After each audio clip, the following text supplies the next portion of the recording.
So a couple years ago, we mismanaged $250,000 and it almost cost us our marriage. The fact is that we were living recklessly for about 2 to 3 years, and in that time alone, we literally spent $250,000. My life savings, everything I worked hard for, it really almost cost us our marriage. My wife and I, unfortunately, we split up for a year. I was living recklessly. With no point of return. I did not want to turn back, and honestly, it cost us a lot. Not only did it cost us money, but it cost us a lot of pain, a lot of suffering, and I'm just being real with y'all. This was terrible. This was crazy. I had never ever believed in depression until I feel like I went through it. I was a couch potato for almost a whole year. My wife was like, dude, are you gonna get up? Honestly, she didn't even say that. She loved me so much. I don't know how to even explain it. I don't know. She was just afraid how maybe I would snap back at her and be like all crazy. But the fact is that we can only control what we do, right? We can't control anybody else. I definitely made a terrible decision that I went into a spiral, started spending so much, going out, just being free and independent, however I wanted to spend money, however I wanted to just do things for the instant gratification. I did it, and honestly, it was just it was a terrible decision that we learned from. I learned from it, and now we're rebuilding that. It's been about 2 years. We're so grateful with everybody around us. Shout out to one of our mentors, Secret and Efren, out there. I know you're out there. They honestly walked us back to Jesus, honestly. Like, my wife and I, please babe, show your facial expression. We were like at a breaking point where we were only married for a couple of years and divorce was literally out our door. Every single second, every single minute when we were together, we couldn't just have breakfast, lunch, or dinner peacefully. We were just at each other's throats, and it was terrible. But thankfully, we were guided to connect with God, and honestly, Jesus saved our marriage. Honestly, yeah. I mean, I don't know if you have questions for me, babe. I can. Yeah, I just wanted to touch on, like, where did the spending go? Where was the spending at, right? Like, when we talk about $250,000, that sounds like a lot. First of all, we live in San Diego, California, yes, which is a very expensive city. Mm-hmm. We decided to move into a building in downtown San Diego, which was pretty expensive, and just in itself, like, the rent was a lot, so a lot of the money was going towards rent, utilities, and then aside from that, my husband also decided to get a couple cars, right, babe? Yes. So he had like how many cars did you have? 3 cars and a motorcycle. 3 cars and a motorcycle. So 2 of those cars were financed, right? One of them was a lease, and he also purchased a motorcycle without my consent.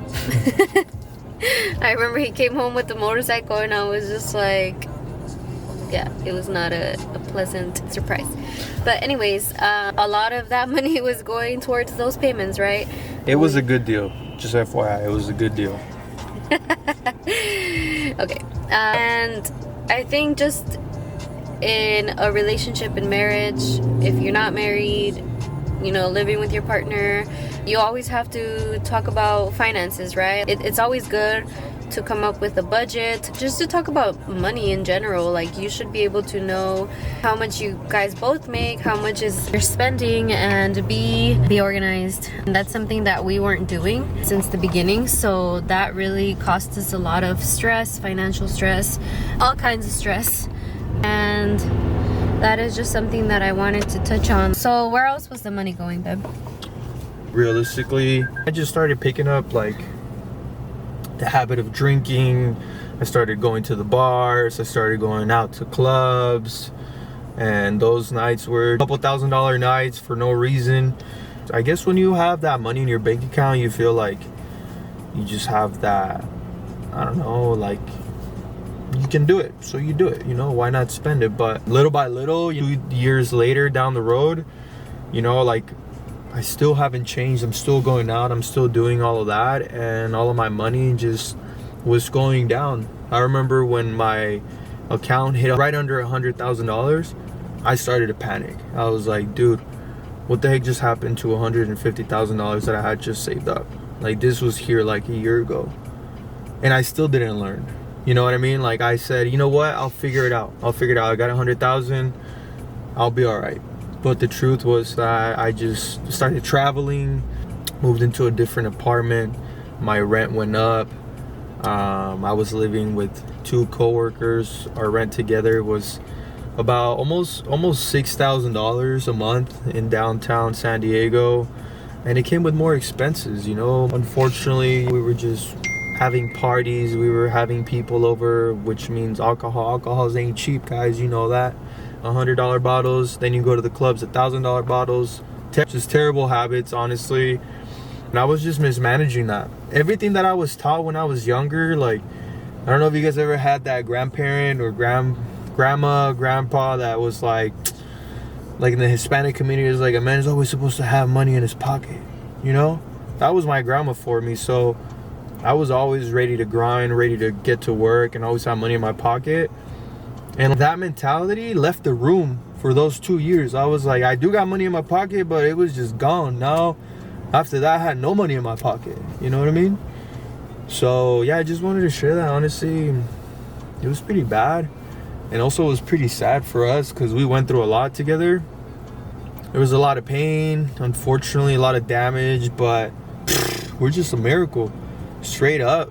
Like, it took us a lot to grind it out, and we finally did it. And now we're just here telling you guys this story of our life. Why? Because we truly believe that there is power in sharing our experience, what we went through, so that maybe somebody that is going through similar situation or has gone through similar situation can understand and just connect with the community that understands where they're at, and that it's okay. Like, honestly, there is freedom in just letting things go, and like forgiving yourself, forgiving each other, and saying, honestly, I can't do this on my own. Like, I've tried for so long. So maybe this helps whoever's out there, and whoever can say, hey, I connect, send us a message, send us a DM, whatever, dude. We're more than happy to just be here for y'all. We love y'all. Yeah, and I just want to say, we're not telling the story because we've made it. We're telling the story because we're slowly rebuilding, and we just want to share our journey. But yeah, like my husband said, if you're going through something similar, you're not alone. Reach out to us if you need support, or reach out to someone that you trust. Now come with us. We're about to go pick up Aria. We're gonna go pick up the baby. Let's see what. So we left my daughter with my mom today. So we could work a little bit.